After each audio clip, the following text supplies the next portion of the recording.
Parashá Mishpatim, está na página 218 da Torá Azul. Capítulo 21 de Êxodo, Shemot 21, porção semanal Mishpatim. Começa dizendo assim: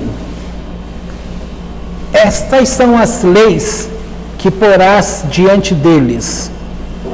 Quando comprares um escravo hebreu, ele servirá 6 anos, e no 7º sairá livre, de graça. Se entrar sozinho, sozinho sairá. Se ele tinha mulher, sairá sua mulher com ele. Se seu senhor lhe der mulher cananeia, e lhe der à luz filhos ou filhas, a mulher e seus filhos serão para seu senhor, e ele sairá sozinho.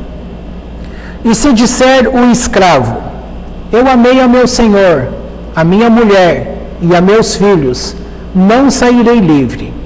E o fará chegar seu senhor aos juízes, e o fará chegar à porta ou ao umbral, e furará seu senhor sua orelha direita com a sovela, e o servirá para sempre. Vamos ler a nota de rodapé aí sobre as leis, que diz o seguinte, que é o verso 1. Declara assim a Torá: após os imortais 10 mandamentos, leis fundamentais ditadas por Deus no Monte Sinai, Moisés, por ordem do Eterno, ocupou-se de redigir o código legislativo. Podemos dizer com glória que este código serviu de base às legislações de todos os povos civilizados do mundo. Podem modificar estas leis e podem transformá-las de acordo com o espírito e circunstâncias. Porém, os princípios jamais variam, pois são eternos como a luz de onde emanam. Hoje, muitas destas leis não são mais aplicadas, como a lei da escravidão, o ano sabático, Shemitah, o jubileu, os sacrifícios, Korbanot, etc. Umas pelo fato de que a maioria dos judeus vivem fora de Israel, outras por causa da destruição do templo de Jerusalém. Deixa eu ver essa segunda.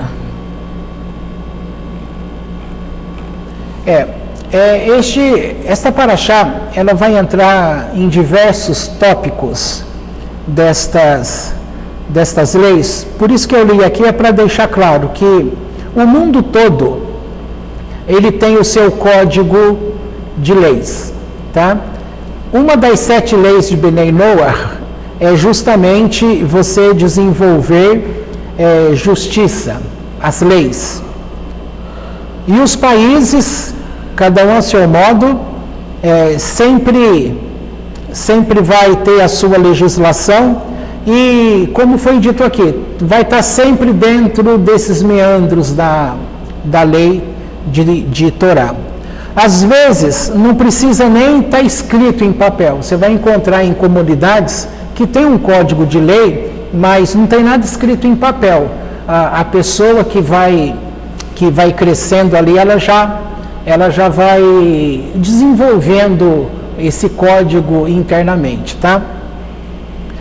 Na prática da psicanálise, por exemplo, seja ela lá do começo com Freud, Jung, aquele pessoal que deu início a esse movimento, eles pensavam muito sobre a lei do incesto, tá? E aí discutia-se tantas coisas, mas a conclusão que todos chegaram depois é que já há uma lei natural dentro de cada ser humano. Você pode perceber que, em se tratando dentro de caso de um irmão e uma irmã, a gente pode usar o termo assim, é quase que assexuado. Você não tem aquela força no objeto sexual. Tá? O mesmo vale para relacionamento com os pais, tá? Agora, existe gente que casou com o irmão? Existe. Às vezes você não fica sabendo, mas é comum por um lado, mas a população é tão grande no mundo que esses números acabam sendo, estatisticamente falando, bem irrisório, tá? Também acontece de filho ficar com a mãe, não sei se vocês já ouviram falar, mas como marido, tá? Um casamento entre mãe e filho. Não sei se foi ano passado ou retrasado, aqui no Brasil tentaram, né, tirar essa lei, ou seja, liberar o relacionamento entre familiares. Tá? Na Espanha pode? Então tem esse negócio todo. Mas, novamente, eu falo para você, esse tipo de código de lei, ele vem como uma proteção que o próprio Deus traz numa sociedade para as pessoas. É uma forma de você estabelecer uma justiça, né? Sem ter necessariamente algo escrito. Então, aquilo está dentro do ser humano isso. E isso não é de fora para dentro, é de dentro para fora, tá? Aqui vai entrar em algumas situações, mas eu não queria falar em nada dessas coisas, eu queria falar um pouquinho hoje. Tem uma coisa interessante que eu marquei aqui. No verso 19 desse mesmo capítulo 21, está escrito assim: se levantar e andar pela rua por sua própria força, será livre aquele que o feriu. Somente lhe será dado o dinheiro pelo tempo que perdeu e pela paga de sua cura.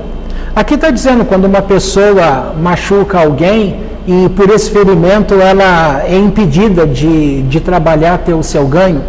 Você pode perceber que esse tipo de coisa aqui faz parte de lei comum do direito do trabalho, tá? Agora, mais o que eu queria falar, olha só a nota de rodapé 19, que é esse que eu acabei de ler. Nossa, aqui. De sua cura. A nota 19, que é o versículo 19.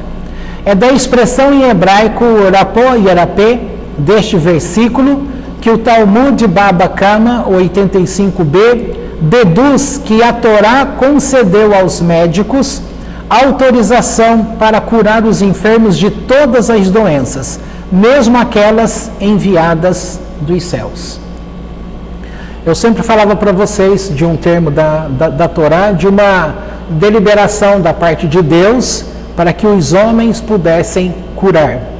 E eu sempre falava, se não fosse o capítulo 23, estava ali perto. E na verdade é o capítulo 21, então eu errei por 2 capítulos. Mas está aí agora a referência, 21, 19.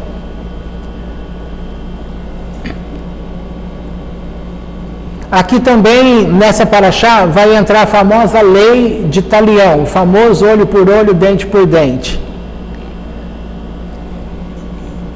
Deixa eu ver que nota que está. A gente lê porque é o versículo 24. Deixa eu ler aqui o 24. Cadê o 24? Vou começar aqui no 22. Quando brigarem homens e ferirem a uma mulher grávida e saírem suas crianças e não houver desastre de morte na mulher, será multado o culpado se lhe reclamar o marido da mulher e pagará pelo aborto, como os juízes determinarem. O 23, se houver desastre de morte na mulher, darás alma por alma. Agora o 24, olho por olho, dente por dente, mão por mão, pé por pé, queimadura por queimadura, ferida por ferida, contusão por contusão. Agora vamos ver aqui a nota que eu disse, que é o 24, está lá na próxima página.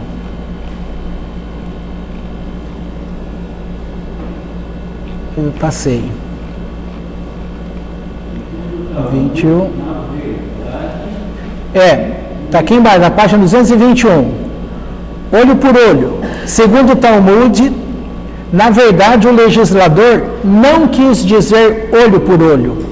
E aqui vamos dar 2 exemplos para demonstrar que sua aplicação nem sempre é possível. Supondo que Simão tenha só um olho e que numa briga com Rúben, este o tire, ficando Simão completamente cego. Não se faria justiça tirando um olho de Rúben. O castigo seria insuficiente, pois cegou completamente um homem, e ele, o que o cegou, não ficou cego. Vejamos o caso contrário. Simão, que tem um olho só, tira um olho de Rúben. Se para castigar Simão, Rúben lhe tira o seu único olho, ele ficará cego. E desta forma, o castigo não terá a mesma proporção do delito, porque Simão não cegou completamente a Rúben. Portanto, essa lei chamada de lei de talião não tem o sentido que se lhe atribui, senão que é uma questão de danos e prejuízos, na qual aquele que danifica sofre ou paga segundo o critério dos juízes. Tá? Porque desde criança, sem você ter educação religiosa, você sempre ouve lá na rua, olho por olho, dente por dente, e sempre nessa questão seca, bateu, levou, né? Sempre nesse mesmo critério. E aqui está dizendo que tem um equilíbrio. Por isso o exemplo, uma pessoa tem 2 olhos e ela danifica o olho de uma pessoa que tem um olho só, ele ficou cego. Então, ao pé da letra, o outro não tem que perder um olho só, ele tem que perder os 2. Tem uma história aí, não sei se vocês vão lembrar, eu não estou recordando direito. A pessoa, eu nem lembro quando eu falei isso, mas é dito em algum lugar dos escritos judaicos que uma pessoa tinha sido condenada a ter a sua mão esquerda, aliás, a sua mão esquerda cortada. Não, ao contrário, né? Ele tinha recebido ordem para ter a sua mão direita cortada. E aí ele dá um jeito de corromper lá e faz com que as pessoas cortassem a mão esquerda dele, porque ele teria a mão direita boa para poder usar, né? Mas aí, quando descobriu que a lei tinha mandado cortar a mão direita, mas cortaram a esquerda, aí foram lá e cortaram a outra mão. Então, ele quis dar um golpe nessa situação. Então, o decreto do céu era para ele ter perdido um único membro. Mas ele quis ser tão esperto para dar um nó e enganar os céus, que ele acabou perdendo as 2 mãos. Tá? Embora não faz parte aqui, mas ao mesmo tempo que estamos falando de talião, é aqui que a gente pode cair em erro no nosso dia a dia vivendo, quando a gente, sem discernimento, julga mal uma situação que a gente esteja passando. Por quê? Porque tem situação de sofrimento que a gente passa na nossa casa, na nossa família, ou na tua própria vida, individualmente falando, e você quer dar um jeito sozinho, você quer dar um engano naquilo, driblar, para que você não sofra aquele dano, tá? Eu estou querendo dizer assim, você está numa situação e está percebendo que, por exemplo, você vai perder um emprego. Então, essa perda do emprego seria justamente o critério celestial para corrigir alguma coisa da tua vida que você fez. Então, essa correção seria justa. Você passaria por essa dificuldade. E daqui a pouco eu vou entrar num tema aí que fala sobre reencarnação. E um desses temas vai dizer que a adição ou o recebimento de parte da tua alma no seu corpo, ela se dá necessariamente por sofrimentos, por grande dificuldade. E aí, eu estou juntando esse pedaço agora com o famoso espertalhão, né? O esperto demais. E aí ele vai lá, faz alguma coisa para que ele não... Vamos imaginar que a pessoa sabe que ela seria mandada embora do emprego, mas aí, nessa ideia aqui, ela descobre alguma coisa daquele chefe que ia mandar ela embora. Aí ele vai lá e faz um suborno. Você vai mandar embora? Eu vou contar para todo mundo, então, o que você fez. Ou... Hã? A chantagem, isso.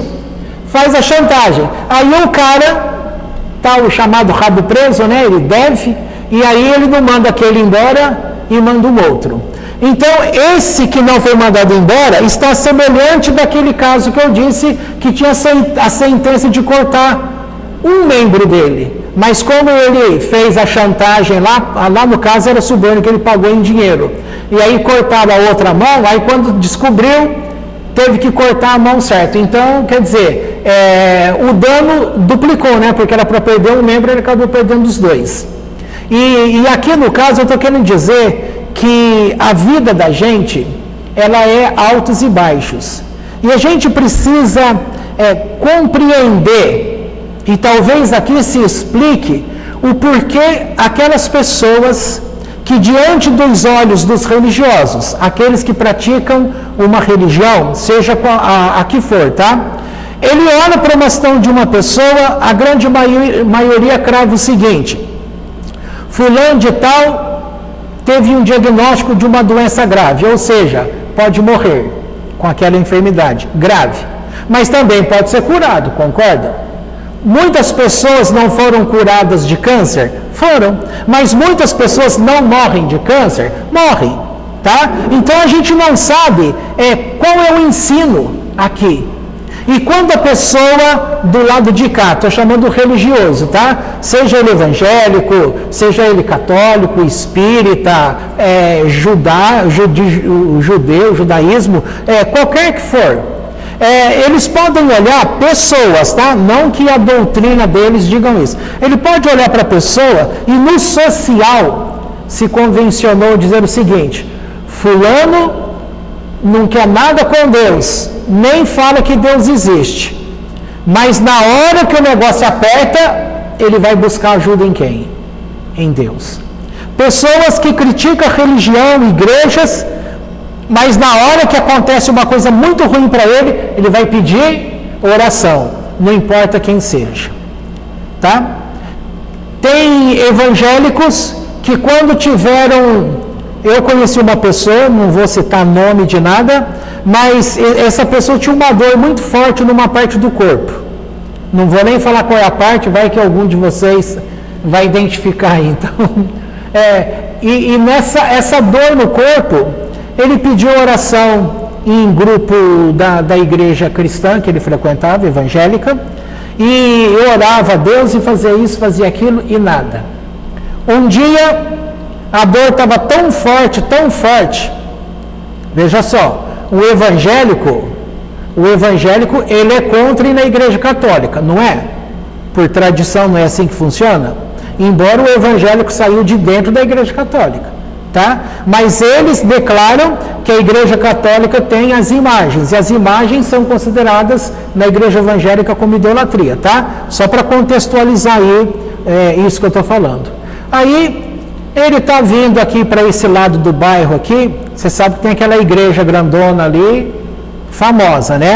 A desatadora de nó.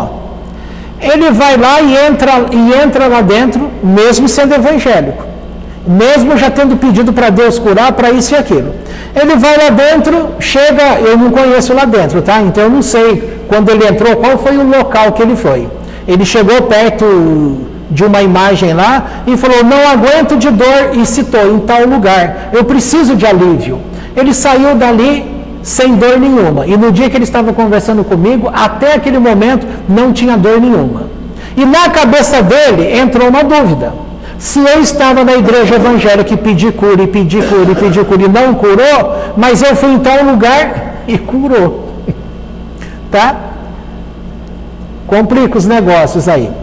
Um outro, que também, esse eu conheci também, não é caso contado, caso que eu presenciei, pessoa conhecida, era evangélico.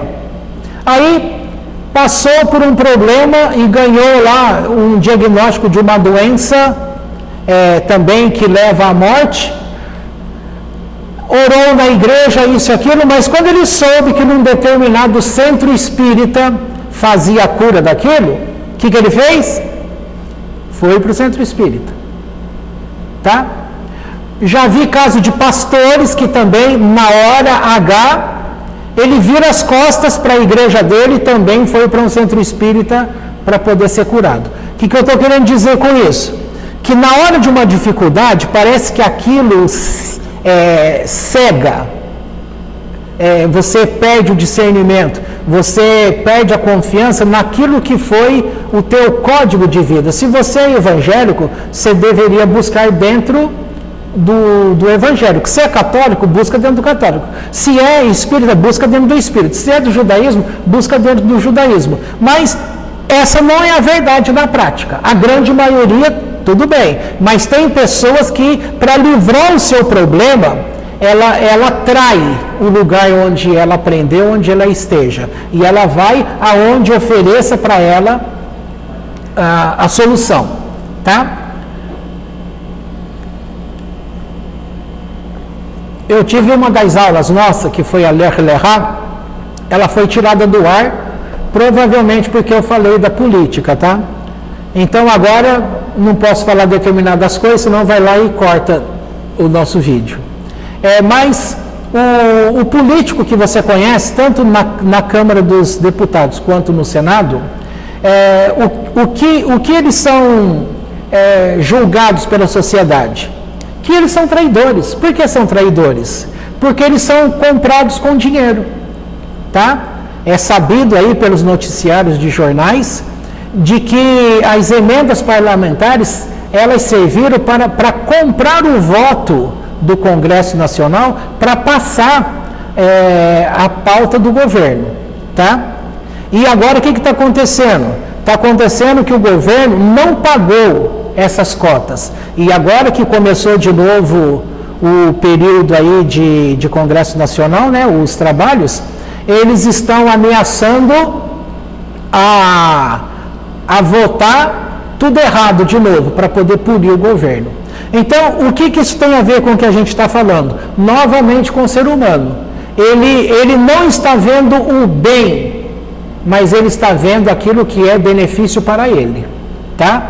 Mas o que isso tem a ver com aquele que era evangélico e foi para o centro espírita para ser curado, ou aquele que ia ser mandado embora e fez chantagem para não ser mandado embora, ou aquele que ia ter um braço cortado pela lei e ele fez com que cortasse o outro braço? Então, isso está vendo tudo um olhar para o pessoal, ele tentando livrar ou ele tentando benefício para ele. No final das contas, acaba dando tudo errado, né? E o que eu quero dizer com isso? Você precisa aprender e pautar a tua vida no conhecimento de Deus. Mas como que você vai conhecer esse conhecimento de Deus? As pessoas buscam, e tem estágios, né? Você vai buscar, você vai aprendendo, você entra numa religião, aí você cresce ali um pouco, você acaba passando para outra. É igual muitos de nós. Uns iniciaram no catolicismo e chegaram onde nós estamos hoje, no judaísmo Ben Noach. Outros entraram pelo catolicismo, passaram para evangélico e estão como evangélico até hoje. Tem gente que está no catolicismo e nunca saiu de lá, está lá feliz. Tem gente que entrou direto no evangélico, está lá até hoje. Tem gente que é judeu, mas não segue o judaísmo. Aqui no Brasil é muito descendente de judeu. Então são judeus não praticantes. Você tem aí a palavra que diz, olha, eu sou católico não praticante. Um monte é assim, tá? Então, esse modo de você conhecer a Deus, eu falei semana passada, né? Até coloquei o nome lá, conheci Deus. Você precisa desenvolver dentro de você essa pauta, para você conhecer quem era o teu Deus, tá? Então, quando você conhece quem é o teu Deus, você passa a ter segurança principalmente naqueles momentos mais difíceis da tua vida. Tá? E nesses momentos mais difíceis, quem é que vai te ajudar? A tua fé em Deus. E aí o que eu estava dizendo no início é que todas as religiões, elas apontam para pessoas que nunca demonstraram religião alguma, mas na hora que acontece alguma coisa de ruim com ela, ela dá os pulos dela, conforme a gente usa na gíria aí. Ela dá os seus pulos. Que pulo? Ela pede para que orem por ela em todo e qualquer tipo de oração. Na igreja evangélica, na igreja católica, no espiritismo, e ela apela para todo lado, dá tiro para todo lado, para ver se ela é curada, tá? E quem está do lado de cá, geralmente aponta o dedo e fala assim, fulano só busca Deus na hora que precisa. Você nunca ouviu uma frase dessa? Fulano só busca Deus na hora que precisa? É o que mais se tem por aí. Agora, por outro lado, o que você tem a ver com isso e o que eu tenho a ver com isso, se fulano só busca Deus na hora que precisa? Quando a gente fala uma coisa dessa, dá a impressão que a gente quer que Deus não escute aquela pessoa. Porque se a gente fala que ela só busca Deus na hora que precisa, já está pré-determinado que você não quer que Deus a escute. Você quer que ela seja punida. Mas na hora que acontece alguma coisa com você, você quer a misericórdia de Deus. Então, é aquilo que é simbolizado pelos dois nomes conhecidos de Deus. Você tem o nome Elohim, que está vinculado com o juízo, tá? Com a severidade. E você tem o nome Adonai, que ele está vinculado com a misericórdia. Então, todos nós, como bons espertos que somos, na hora que você faz alguma coisa e precisa de um julgamento, você apela para Adonai, para que ele julgue você com misericórdia. Mas, e se você, nesse momento, se você falou contra outro, então agora você também tem que aprender a receber, entre aspas, o castigo. Porque agora você vai encarar como castigo. Castigo é algo que entra nesse pleito aí como algo de que não se conhece Deus. Sabe por quê? Porque o judeu que ele aprende pelas escrituras, ele aprende pela Torá oral, ele aprende pela Torá escrita, ele aprende com os seus mestres, com os professores, com os pais, com os mandamentos que eles praticam diariamente, vai se construindo uma imagem de Deus próximo, que ajuda. E essa relação com que eles se colocam com Deus, faz com que essa alma deles estejam, como é tudo vinculado pelas 10 sefirot, as 7 sefirot de baixo, que está relacionado com o comportamento emocional, para o judeu, ela está escrava, ela obedece às 3 sefirot de cima, que é chamado de intelecto. Mas para você entender esse intelecto das 3 sefirot de Deus, você precisa estar ligado naquele que é um. Conhecer aquilo que é um. Porque os demais povos que não têm esse ensino, não forçam nessa pauta o conhecimento, não está aperfeiçoado nisso, não tem como ele despertar a alma dele para essa situação, se ele não tem esse conhecimento. Então, todos os demais povos, ou seja, os Benei Noach, de uma forma geral, eles quando eles são despertos e vêm para esse conhecimento do mundo judaico, ele vem de uma pluralidade. Ele vem de uma concepção de religiões diversas, de pluralidade. Por quê? Porque na cabeça dele, para você entender, se tem ora em Sof, lá em cima, Deus como luz infinita, e aquele recipiente como gerado, e Deus gerou Israel para essa época, quando não se existia nada, apenas o pensamento, a sabedoria de Deus. Então Deus cria Israel aí. De onde pertence então Israel? Da luz infinita.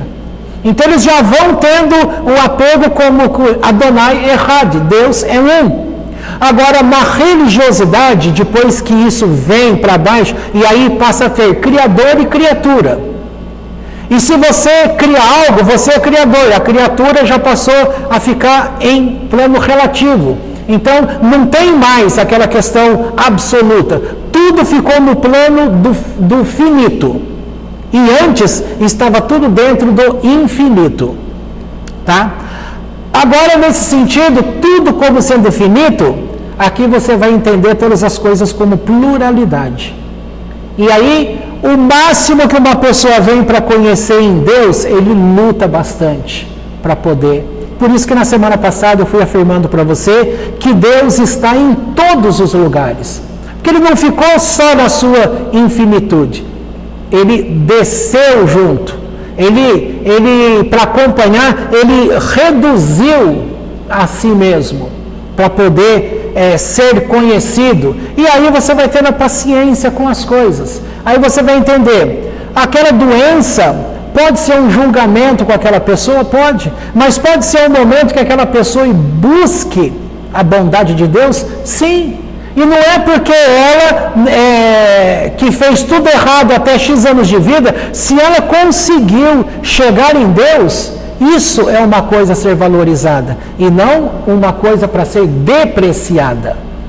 Tá? Aqui começa que a gente vai tendo uma visão do mundo de cima, do mundo superior, de que bom é que Deus resgate todos que estejam abaixo, porque todas as almas vêm de dentro de Deus. A alma, ela é infinita. E aqui vai entrando um conceito que a gente não tem, tá? Mas eu comecei fazendo uma análise aí para poder falar sobre o castigo, porque todos nós conhecemos a função do inferno como castigo, tá? A pessoa, se não vem para a igreja XYZ, ela vai queimar no fogo do inferno. Então a pessoa vem para a igreja mesmo contra a vontade, mas ela se sujeita a ficar ali por quê? Porque ela tem medo, tá? O inferno, ele é usado como um meio de você dominar as pessoas. E esse domínio é por causa do medo. As pessoas estão sujeitas ao medo. E tem um livro de Kabbalah que ele vai falar nessa questão do medo, que a gente... não vou misturar as coisas não, porque já está difícil o que eu estou falando agora. Se eu entrar com mais alguma coisa complicada aqui, vai estragar tudo.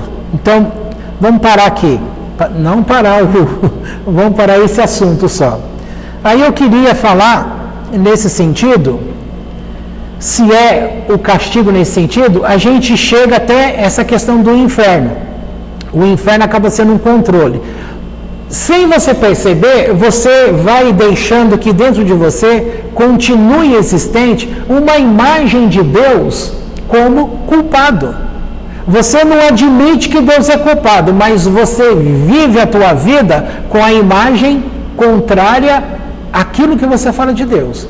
Enquanto você fala que Deus é bom, que Deus sustenta, que Deus vai curar, mas se você passou por essa experiência que eu estou dizendo, mantém dentro de você, a tua boca fala que Ele é bom, mas dentro de você a imagem real de Deus é aquele que é o punidor, aquele que pune, aquele que é mau, aquele que não tem misericórdia. Mas quando a pessoa está com medo de morrer para o inferno para sempre, então ela se agarra naquele conhecimento com Deus, mas ela está presa, e as pessoas não têm essa noção, tá? E todos nós aqui podemos declarar o seguinte: uma das coisas que, quando a gente entrou no movimento Bnei Noach, que é o quê? Que são as nações, então você tem Deus, a Torá e o povo de Israel, tá? Esses três são um, como eu já tinha explicado. E aí, as demais nações, elas não deveriam pertencer a religiões. Elas deveriam olhar para os 7 mandamentos de Noé. Os 6 mandamentos que foram dados a Adão e o 7º que foi dado para Noé. Estes 7 mandamentos é o que Deus exige de todo ser humano para que ele cumpra a missão dele estando aqui na terra. Ele estaria conectado com Deus. Mas a religião, quando vem e começa a pregoar as pessoas, cada uma vai falando de si. E ela vai apregoar que todos estão distantes de Deus. Por exemplo, Paulo, no Novo Testamento, ele fala assim, porque todos pecaram e estão destituídos da glória de Deus. Passando a ideia que se você não vem para essa religião, você está fora da glória de Deus. E quem está fora da glória de Deus está destinado a quê? Ao inferno. Então a pessoa tem medo de estar na posição fora da glória de Deus e tem medo de, mesmo estando na glória de Deus, de errar e ir para o inferno. Então, isso é um meio de controle, tá? Mas, por outro lado, qual é a verdadeira? A verdadeira situação é que todas as almas vêm de dentro de Deus. E, querendo ou não, elas estão conectadas eternamente com Deus. Mas as atitudes que ela age aqui nesta terra, aqui embaixo, no corpo, usando o corpo físico, com o aspecto da sua alma, e aí sim vem o castigo, tá?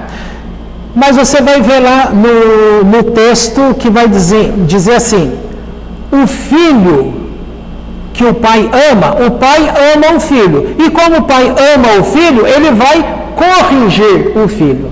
E a correção, na grande maioria das vezes, ela se dá por sofrimento. Só que este motivo do sofrimento também significa que é nessa postura de vida, quando a tua alma vai aprendendo a sofrer este sofrimento, é que a pessoa consegue receber a porção de sua alma. E aqui entra a questão que eu queria iniciar. Que hora que é? Quase 15 para as 11. Peraí, isso aqui é um tema legal. Agora eu perdi aqui onde eu coloquei.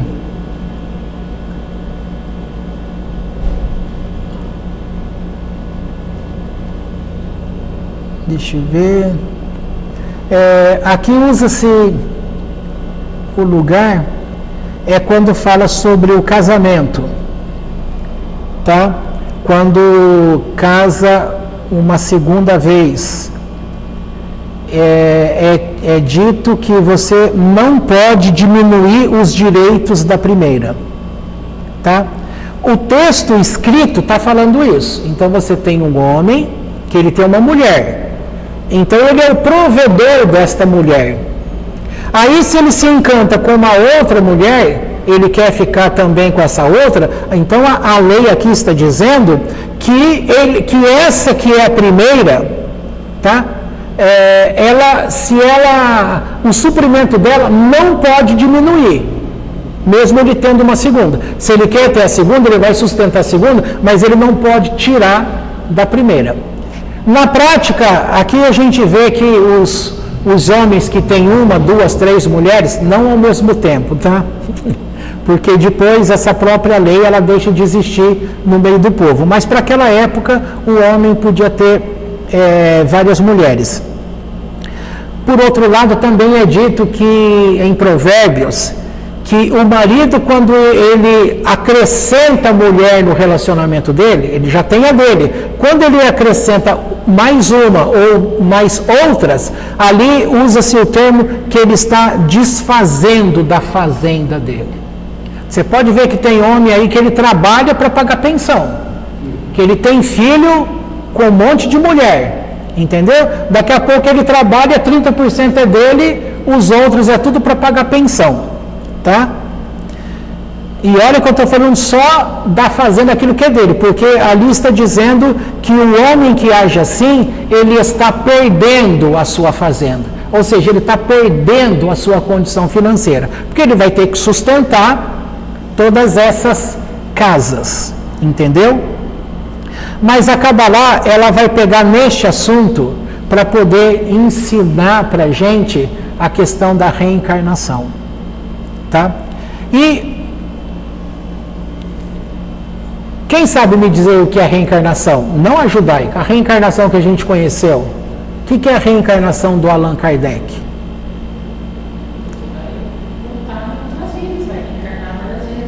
Ou seja, a pessoa vem... todo mundo aqui assistiu na época aquela novela A Viagem? Assistiram, né? Então você tem lá o personagem principal, que foi a Cristiane Torlone que fez, com o Antônio Fagundes. Esse casal, nessa novela, eles já tinham tido encontro numa vida passada. E agora, quando chegou naquela vida deles lá, que seria o tempo presente, ela estava casada e ele esteve casado, mas perdeu a esposa. Então ele estava viúvo. E os dois se encontram.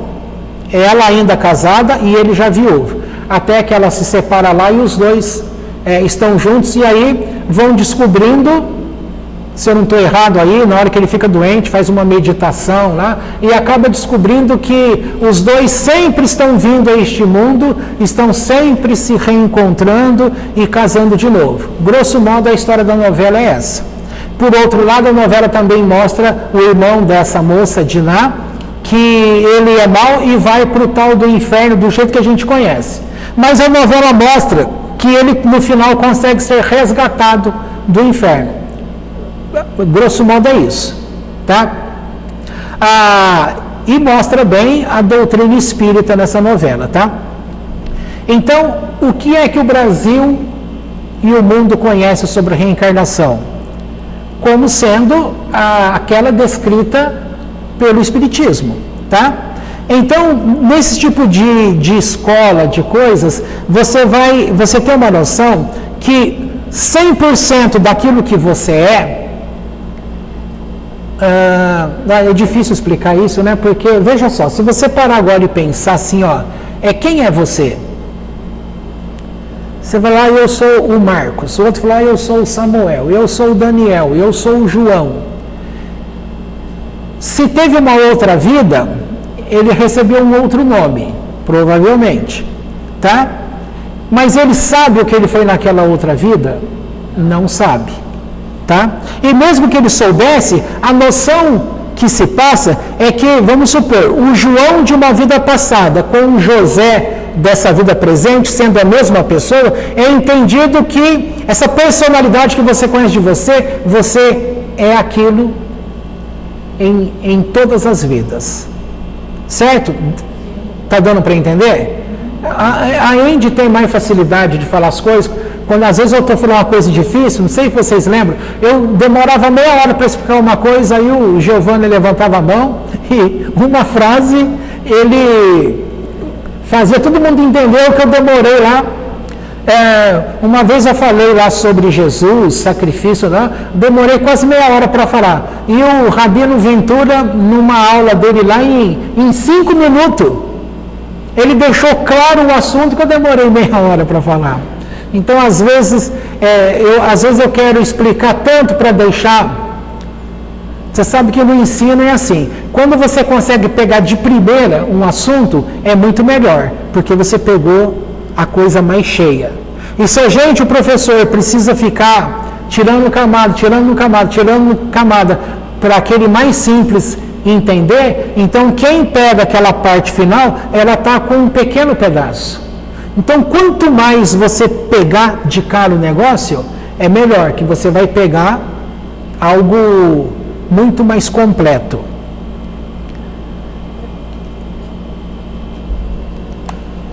E aí, o que acontece, gente?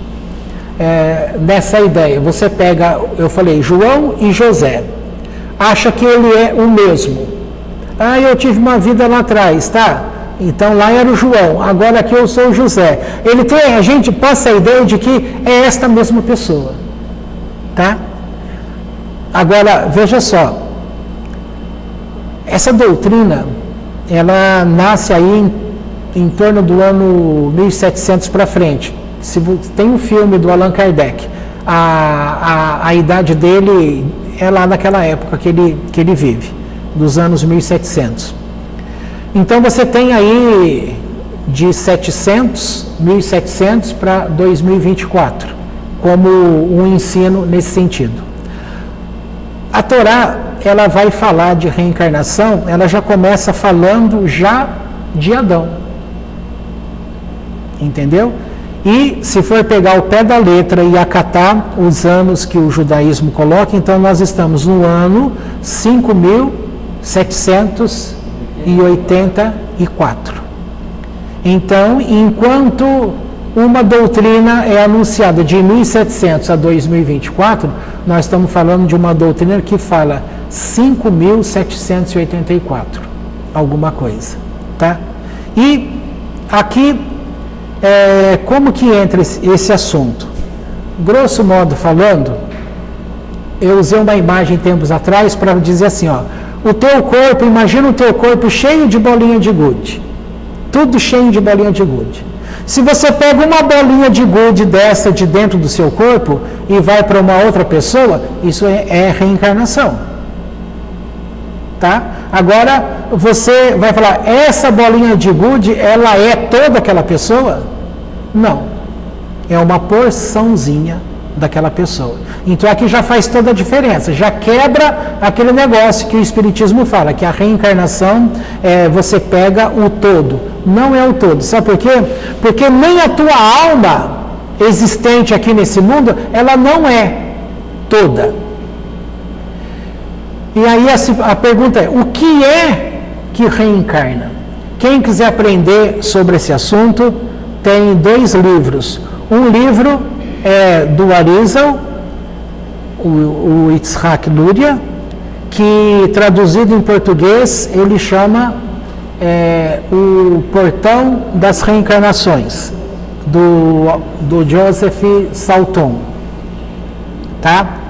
Mas é uma leitura meio difícil, tá? Você tem que ter paciência para poder compreender essas coisas. E um outro livro muito bom, ele se chama Reencarnação e Judaísmo. Ou é o contrário? É o contrário, Andy? Judaísmo e reencarnação? Acho que é isso, judaísmo e reencarnação.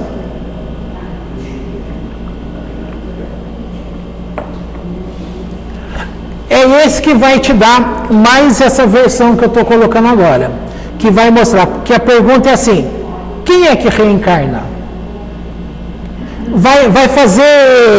Vai explicar que partes da alma você tem. Então você tem Nefesh, Ruach e Neshama. São as 3 partes da tua alma que você tem acesso nesse mundo.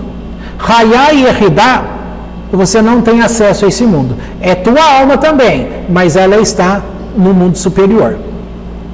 Aí a questão todo mundo nasce como uma alma divina? Não. A alma divina tem que ser despertada. Então todo mundo nasce com o quê? Com a Nefesh. Por isso que é dito que a vida está no sangue. Porque este sangue, ele mantém a vida de uma pessoa, os órgãos de uma pessoa. É o sangue que leva todos os nutrientes, etc, etc, etc. Tá certo? Agora, esta parte da vida chamada Nefesh, ela está localizada em primeiro lugar como parte para sustentar o corpo. Então significa que na hora da morte, o que é que morre? A Nefesh sai do corpo. Aonde eu quero chegar com isso? É que tem gente que esteja vivendo nesse mundo que ela não tem alma. Falei, misericórdia, agora complicou. Você fala, mas como não tem alma? Por quê? Porque no sentido idealizado, é assim, todo mundo nasce primeiro com Nefesh. Mas com 13 anos de idade, para o menino, ele vai ter responsabilidade religiosa em cumprir os mandamentos divinos, certo? Então, até 13 anos de idade, ele não pode receber a porção Ruach. E até 20 anos de idade, ele não pode receber a porção Neshama. Só que, como eu disse há pouco, essas porções que são trazidas para uma pessoa, geralmente essa transição de Nefesh para Ruach, ela é adquirida, a pessoa adquire isso sempre por uma grande provação. ela recebe essa porção. Aí entra aquele assunto que eu estava te dizendo. Na hora que vem aquela provação e você vai na esperteza ludibriar, o que você está correndo o risco de fazer? De retardar ou de não receber a porção que lhe é devida. Está dando para entender? Por mais que seja difícil. Então, um exemplo fácil é isso. Fulano está em Nefesh. Aí, ele não consegue despertar nele essa porção divina. Então, ele vai viver como aquela pessoa que não acredita em Deus, que acha que o mundo foi criado ao acaso. E aqui é dito aí, uma pessoa pegou e leu um poema muito lindo, né? Falou, nossa, que coisa mais linda isso. Isso falando para os cientistas, tá? É uma ideia em conversa científica. Nossa, que poema lindo, quem foi o autor? Ele falou, eu não sei, porque estava lá o pote de tinta, de repente eu bati a mão, aquele pote caiu na folha, e ele sozinho se arranjou lá e virou essa poesia. Porque os cientistas negam que diz que o Big Bang ele teve a explosão e que tudo ao acaso foi gerando todas as coisas e virou o mundo, né? Então é por isso que brinca com essa questão da poesia. Não, caiu aí e virou esse papel. Então não tem autor, ou seja, não tem Deus. Mas voltando aí essa pessoa que não reconhece Deus, que acha que morreu, acabou tudo, que não tinha nada antes, e que ela morreu, acabou, que não tem céu, não tem inferno, não tem punição, não tem recompensa, não tem nada. Muitas pessoas pensam assim. Mas essas pessoas, elas estão no nível apenas de Nefesh, que mantém a vida no corpo, tá? E na hora que ela morre, essa Nefesh vai sair, tá? Essa alma vai sair do corpo, mas vai deixar um único pedacinho, tá? Que é chamado de Or Nefesh, que esse único pedacinho é que vai se responsabilizar em fazer com que o corpo seja decomposto, que é demorado, tá? Aqui também entra o processo de sofrimento, porque essa alma que nunca acreditou em nada, agora ela vai sofrer em ver a decomposição do corpo físico, tá? Então, nisso aqui eu estou falando aquele que acha que nada é nada, que o corpo está ali, morreu, acabou e pronto, tá? Por outro lado, você vai ter pessoa que em Nefesh vai lá no intelecto, vai ter a percepção de Deus. Então essa pessoa vai despertar a alma divina. Ela vai começar a buscar por espiritualidade, ela controla as atitudes, e aí vai ter esse processo que aí chega o momento de vir para ela a porção Ruach. Então é uma segunda porção da alma. Então, relembrando, as 3 porções que a gente consegue receber, que significa que nem todo mundo consegue receber Neshama, mas as 3 possíveis é Nefesh, Ruach, Neshama, ok? Acontece de que, de uma para outra, o sofrimento, a dificuldade é que vai fazer a transição. E se a pessoa se perder aqui, ela corre o risco de ficar sem a porção, ficar sem alma. E como que faz? Para o judeu que tem esse ensino, que compreende isso, é uma porção de um tzadikim, que vem e ocupa aquela alma no corpo. Um caso que é descrito sobre como Ibur.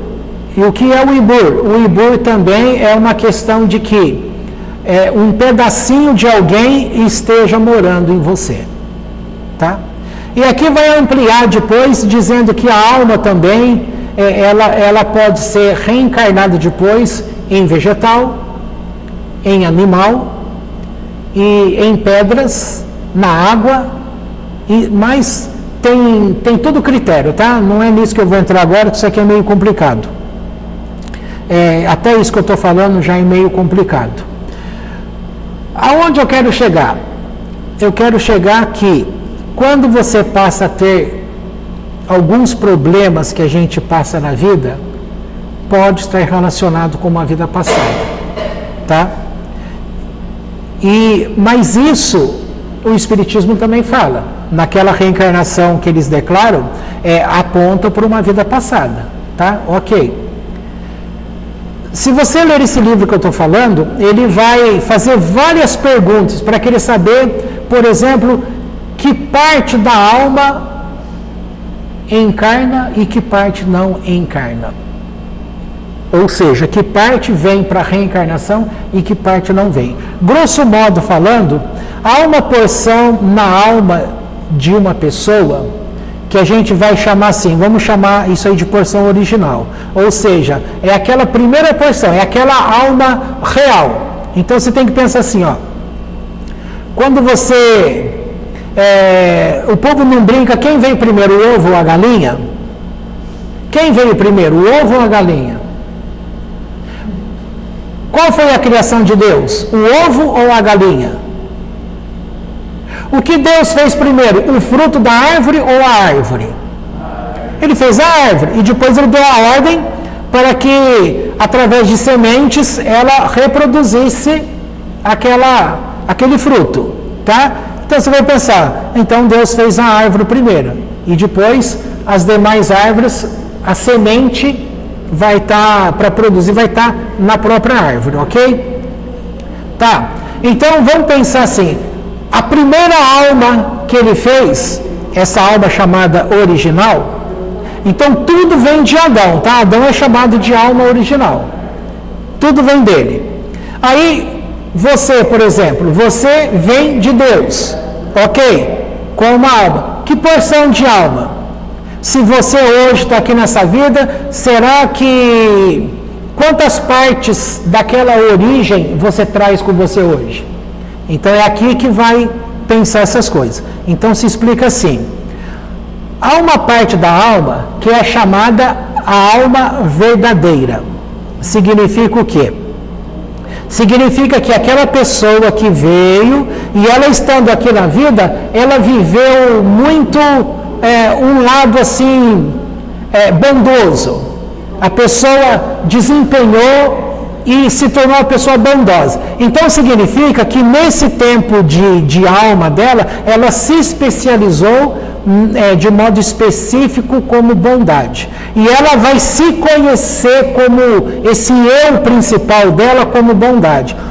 Esse pedacinho que é o eu pessoal dela, esse pedaço nunca reencarna. Nunca. Nunca vai reencarnar. O que vai reencarnar é aquilo que está nessa alma dela, mas que não chegou à consciência dela ainda. Ela é ela, mas ela não sabe que é ela. Aí complicou, né? Fala a verdade. Bastante, né? Pois é. Agora, veja bem, não precisa ir longe para pensar nisso. A linha psicológica analítica do Jung, Carl Gustav Jung, ele vai dizer o quê? Que o ser humano, esse ser pessoal, que deveria ser o consciente, ele não sabe que ele é ele. Você pode perceber, você sabe que você é você? Vai falar, claro que eu sei, eu me vejo todo dia no espelho, eu sei que eu sou eu, mas não é esse o sentido que está sendo falando. Você consegue prever que em determinadas situações, a gente estava falando no carro vindo para cá, que o portão de garagem lá estava dizendo que lá no passado uma pessoa morava perto de um local, na hora que ia sair com o carro, gente parada na frente. Por quê? Um minutinho, foi lá na padaria. E aí a pessoa ia lá e tirava foto da chapa do carro que estava na garagem e mandava para a INDEC. E a pessoa recebia a multa na casa dela. Essa daí não vai parar ali mais, certo? Que ela aprendeu na dor, no bolso, como se diz. A gente aprende no bolso. Aí eu comentei que eu acho que eu ficaria bravo e tal, mas eu não sei se eu teria essa coragem de ir lá e tirar foto e distribuir um monte de multa a todo mundo que passasse ali. Eu não sei. Porque ao longo dessa vida eu fui aprendendo a ser bom. E quando você aprende a ser bom, você passa a ter essa dificuldade, porque para fazer isso, você tem que ser um pouco mais frio, não é verdade? Tá? Não confunda o ser bom com o ser mal. Não estou dizendo que essa outra pessoa que tira foto é um ser mal. Só que para essa pessoa fazer isso, ela não é tão boa nesse sentido, porque o julgamento vai ser muito mais frio. Que ela vai dizer, não tem nada a ver com bondade e tal, tem a ver com respeito à propriedade. Você já está indo para um outro lado, entendeu como vira uma coisa ampla?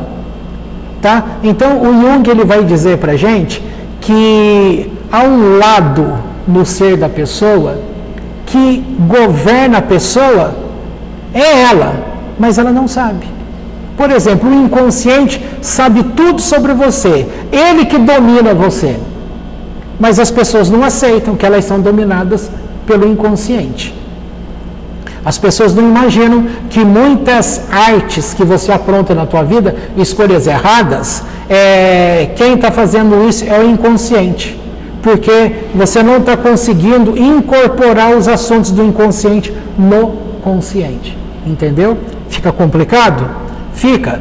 Nós estamos falando de coisas que faz parte do conhecimento da psiquiatria, aqui no nosso meio. E agora eu estou falando de coisas muito parecidas que faz parte do nosso lado espiritual. Quando se fala do teu mundo de psicologia, nós estamos falando do teu mundo de alma. É a alma. Mas quanto que você conhece de você?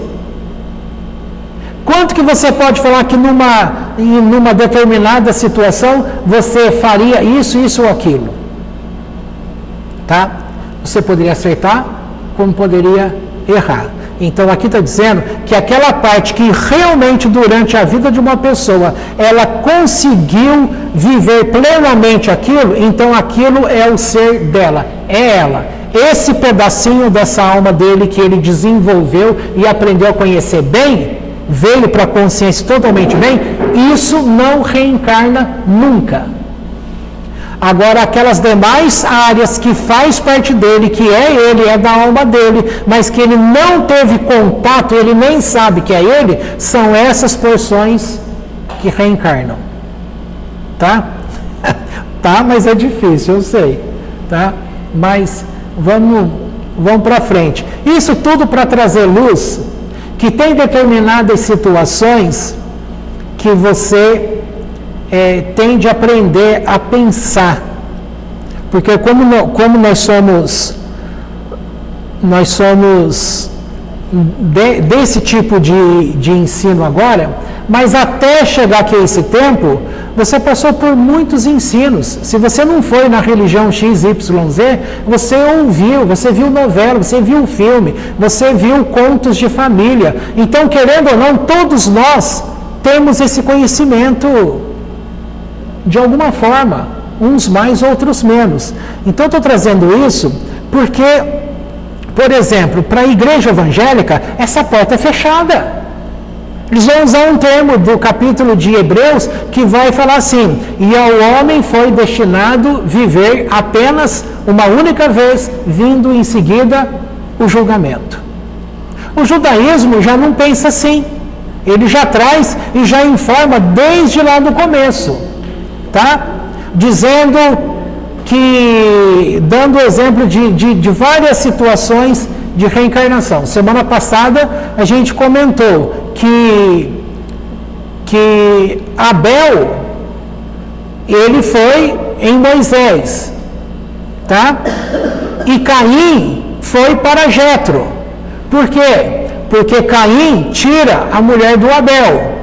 E lá o Itró, o Jetro, pega a mulher dele e dá para Moisés. Ou seja, Moisés é o Abel e o Jetro é o Caim.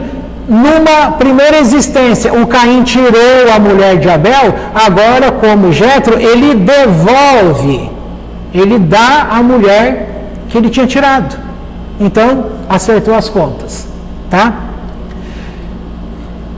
O famoso karma, que é uma educação oriental. O que é o karma? Que você está passando um sofrimento aqui porque você está pagando coisas de uma vida passada. Tá? todo mundo já conhece. Você falou, eu não sei o que é isso. Popularmente você sabe, você não sabe dar nome técnico, mas você sabe a essência, tá? Então tem muitas questões que você esteja vivendo com dificuldade e que ela pode ter vindo por trauma, sim. Então não estou generalizando. Tem situações, é algo que você passou, tá? Do nosso meio, houve uma pessoa tempos atrás com a gente que ele comentou o quê? Que ele percebia que todo dia de manhã o pai dele fazia lá o café naquele bule, pegava água e depois ia lá, ele pegava o copo tal, deixava em tal lugar e vinha e pegava o café. Um dia essa criança, ele disse que ele tinha 8 anos de idade, ele chegou e viu que o pai não tinha colocado aquele copo naquele específico lugar. Ele vai lá, numa forma de carinho para com o pai, pega aquele copo e põe. Mas quando o pai vem com aquela água quente e olha e vê que o copo está ali e não foi ele que pegou, ele já interpretou que o menino estava tirando com a cara dele. E na raiva ele pegou aquela água quente e jogou sobre a criança. E aí, com 8 anos de idade, o que esse menino registrou nessa imagem? Como um trauma. Então ele pensou assim, eu não posso demonstrar afetividade e carinho para ninguém, porque senão eles vão me jogar água quente. E aí, ele já estava casado, com um filho, e a mulher dele falava assim, ele chega do serviço, tem dia, deita aí no sofá. Se eu não falar com ele, ele não fala comigo. Agora, por quê? Por quê? Porque ele foi levar o copo e jogaram água quente nele. Então a questão é, se alguém, né, parafraseando Jesus, né, que vinha, como é que é um texto lá que fala que venha a mim? Ou seja, ele quis demonstrar para o pai um carinho, leva lá e põe o copo lá. Ou seja, o emocional dele, o carinho. Ele demonstrou, levou água quente. Agora, ele fecha a porta. Quer conversar comigo? Vem e conversa. Aí a pessoa só responde o que você perguntar. E tem um monte de gente desse jeito, tá? Que só fala o necessário. Perguntou, falou. Se não perguntar, a pessoa fica perto de você e não fala uma palavra. É trauma. Se ela conseguir resgatar essa imagem, num trabalho terapêutico, ela pode restaurar essa imagem, tá? Agora, muitos não querem mexer nisso, tá? E tem situações que não está nessa vida, está numa vida passada. E aí você acaba sofrendo algumas coisas aqui, porque está relacionado com a vida passada. Mas pode ser que o que você esteja vivendo aqui, você pode descobrir que partes de você e partes de uma outra pessoa está em você. Uma parte sua está em outras pessoas e parte de outras pessoas está em você. Isso é um tipo de ensino que você não encontra nem no Espiritismo, nem no Cristianismo, nem no Evangélico. Por quê? Porque encara a alma como uma coisa única. Se ela está aqui, ela está aqui. Se ela está lá, ela está lá. Ela não pode estar ao mesmo tempo em vários lugares. Mas a tua própria alma, ela não está sempre paradinha no teu corpo. Isso é uma coisa que você vai... Ela também circula pelo mundo espiritual. É legal saber disso, mas por outro lado, cria-se uma interrogação. Tá? Lembra que eu falei que quando a alma experimenta aquele momento, aquilo lá é ela, específica, tá? Nesse livro que eu escrevi sobre o livro dos Salmos, Terapia Vibracional e Espiritualidade no livro dos Salmos, lá no finalzinho, eu estou dizendo que, eu ainda cito assim, não sei aonde que o judaísmo fala sobre isso, mas... eu disse, nem sei se ele fala, mas o que eu recebi bem com Deus sobre esse assunto é que cada pessoa ela está pautada num salmo. Ou seja, a tua alma, ela está relacionada com um dos 150 salmos. Um desses 150 vai ser você, uma parte da tua raiz de alma. Tá? E ali eu mostro como é que eu descobri a minha, né? Foi por revelação no caso, mas está ali escrito. E aí, como está dizendo, se você vive uma vida e não tem essa consciência, então essa parte que você não teve consciência, que foi inconsciente para você, essa vai reencarnar. Mas quando você vive realmente aquele pedacinho e você sabe que aquilo é o teu eu, é você, esse pedaço nunca vai reencarnar, porque literalmente você provou você. Tá bom? Vamos parar por aqui, que aí eu sei que vai surgir perguntas, depois vocês vão me questionando, aí a gente vai aprendendo junto, tá bom?